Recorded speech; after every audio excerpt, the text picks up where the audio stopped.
Halo semua, kembali ke YouTube channel saya. Kali ini saya akan kembali memberikan informasi kepada kalian semua mengenai satu informasi yang tentunya pasti bermanfaat buat kalian.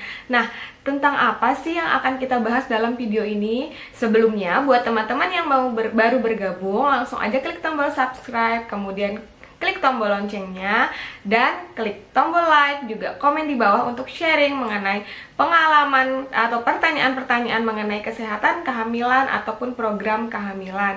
Nah teman-teman, di video kali ini saya akan bahas mengenai ciri-ciri kehamilan kembar, kemudian apa sih itu kehamilan kembar, penyebabnya apa, kenapa sih bisa terjadi kehamilan kembar, serta ada berapa jenis kehamilan kembar.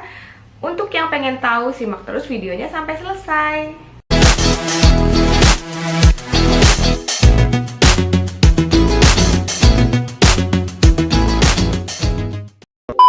Mulai dari yang pertama, yaitu adalah apa sih yang dimaksud dengan kehamilan kembar. Nah, kehamilan kembar sendiri dalam bahasa medis disebut dengan kehamilan gemeli, di mana kehamilan gemeli atau kehamilan kembar ini yaitu adalah kehamilan yang berasal dari dua jenis sel telur ataupun satu jenis sel telur, di mana dalam kandungan ada terdapat dua janin ataupun lebih yang hidup di dalam kandungan selama proses kehamilan. Nah teman-teman, ada dua klasifikasi dari kehamilan kembar, yaitu adalah yang berasal dari satu sel telur, dan yang satu lagi adalah yang berasal dari dua sel telur. Nah, kalau yang berasal dari satu sel telur itu namanya monozigot. Kemudian yang berasal dari dua sel telur itu namanya dizigot. Nah, apa sih itu monozigot dan dizigot? Itu kita akan bahas satu-satu. Oke teman-teman, kita akan bahas satu-satu. Yang pertama yaitu adalah monozigot, di mana berasal dari satu sel telur. Kehamilan ini berasal dari satu sel telur yang dibuahi pada saat terjadi pembuahan, itu dibuahi oleh sel sperma, namun pada prosesnya itu terjadi proses pembelahan menjadi dua ataupun lebih. Ini namanya monozigot. Kemudian yang berasal dari dua sel telur yang benar-benar matang dan dibuahi secara bersama-sama oleh sel sperma, kemudian dalam waktu yang bersamaan itu terjadi pembuahan, di mana keduanya bisa-bisa saja menghasilkan embrio dan kemudian sama-sama menempel di dalam rahim sehingga menghasilkan kehamilan kembar. Di mana kehamilan monozigot dan dizigot ini sama-sama bisa berkembang di dalam rahim. Nah, kira-kira faktor apa saja yang bisa mempengaruhi seorang ibu mengalami kehamilan kembar? Yaitu adalah faktor yang pertama, yaitu faktor yang berasal dari obat-obatan. Misalkan faktor ibu dalam mengkonsumsi obat-obatan induksi atau yang membantu untuk kesuburan, misalkan seperti Profertil, Domit, ataupun terapi hormon seperti hormon gonadotropin yang bisa memicu atau merangsang terjadinya kehamilan yang dizigot ataupun lebih dari dua. Nah, selanjutnya faktor lainnya yang mempengaruhi adalah usia ibu, kemudian yang di atas 30 tahun ataupun di atas 35 tahun, serta paritas atau berapa banyak ibu melahirkan anak. Nah, di mana biasanya beberapa faktor ini menyebabkan ibu kemungkinan bisa menghasilkan kehamilan kembar dengan yang berasal dari dua jenis sel telur. Nah, selanjutnya untuk faktor lain yang juga bisa mempengaruhi ada beberapa lagi, yaitu adalah faktor keturunan. Di mana faktor keturunan ini yang biasanya teman-teman ketahui adalah sebagai faktor yang pencetus yang utama, padahal sementara dari sepertiga dari kehamilan kembar itu biasanya berasal dari monozigot atau yang tadi berasal dari satu sel telur dan satu sel sperma yang dibuahi, kemudian pada prosesnya terjadi membelah menjadi dua ataupun lebih.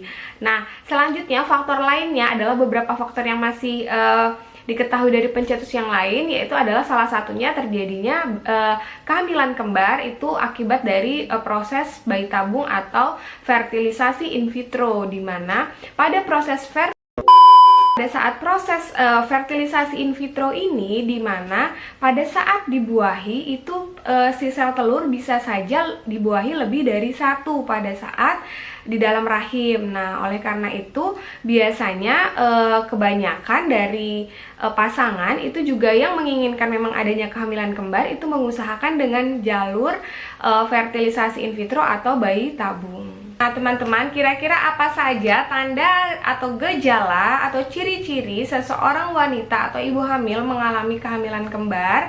Yang pertama adalah PP test tetap positif. Di mana PP test positif ini pada saat kehamilan itu terjadi peningkatan HCG.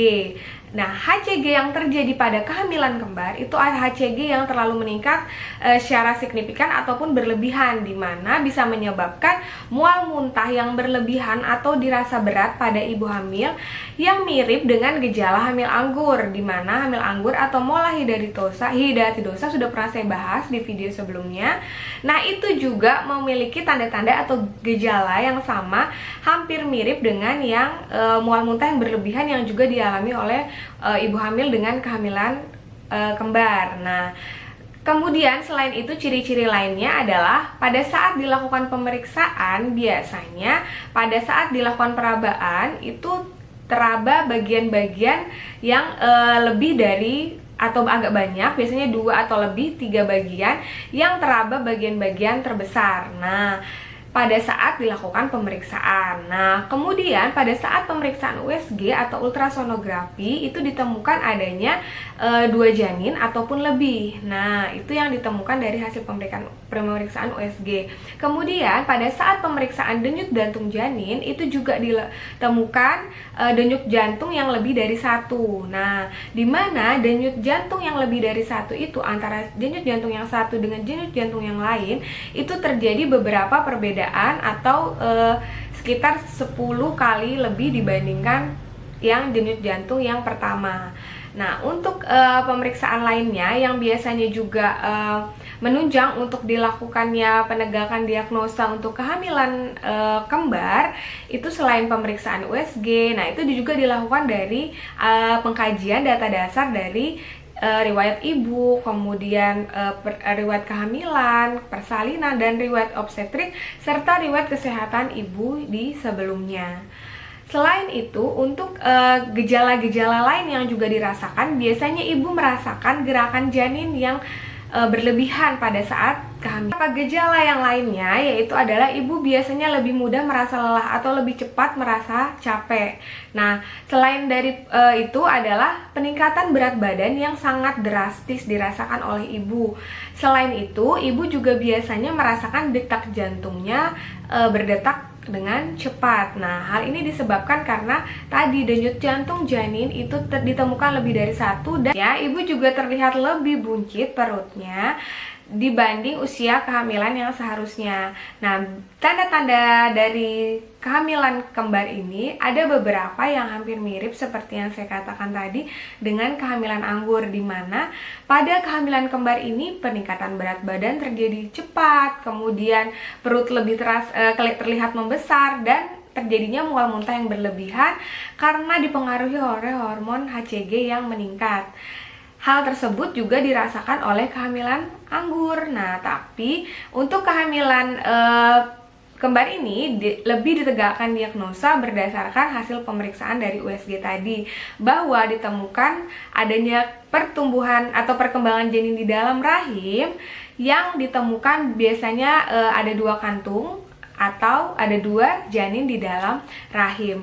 Kemudian pada saat perabaan itu ditemukan 3 bagian janin atau teraba dari 3 bagian janin yang di mana bagian-bagian janin tersebut terdapat di tempat yang berbeda. Selain itu, pada pemeriksaan fotoronsen apabila dilakukan biasanya memang ditemukan adanya 2 kerangka janin. Nah, untuk pemeriksaan USG sendiri biasanya selain ditemukan adanya 2 janin, juga ditemukan adanya 2 denyut jantung janin. Nah, pada saat pemeriksaan USG biasanya memang lebih jelas terlihat Dan semua ini tanda-tandanya bisa ditegakkan walaupun dari trimester 1 kehamilan. Ini sudah bisa ditegakkan bahwa kehamilan ibu adalah kehamilan yang lebih dari 1. Oke teman-teman, itu dia informasinya meliputi apa itu kehamilan kembar, kemudian klasifikasi dari kehamilan kembar, dan gimana terjadinya proses kehamilan kembar atau penyebab-penyebabnya serta tanda dan gejala dan ciri-cirinya. Mudah-mudahan informasinya bisa bermanfaat buat teman-teman di rumah. Terima kasih sudah menonton video ini sampai selesai. Jangan lupa buat yang baru bergabung ke channel ini, langsung klik tombol subscribe, kemudian klik tombol loncengnya, supaya ketika saya upload video baru, teman-teman udah jadi orang yang pertama untuk tahu notifikasi channel ini. Kemudian jangan lupa like video ini, share ke teman-teman kalian yang lainnya, komen juga di bawah untuk pertanyaan ataupun sharing mengenai kehamilan kembar ataupun ciri-ciri yang kalian rasakan, serta pertanyaan-pertanyaan lain yang berhubungan. Oke teman-teman, sampai ketemu di video-video selanjutnya.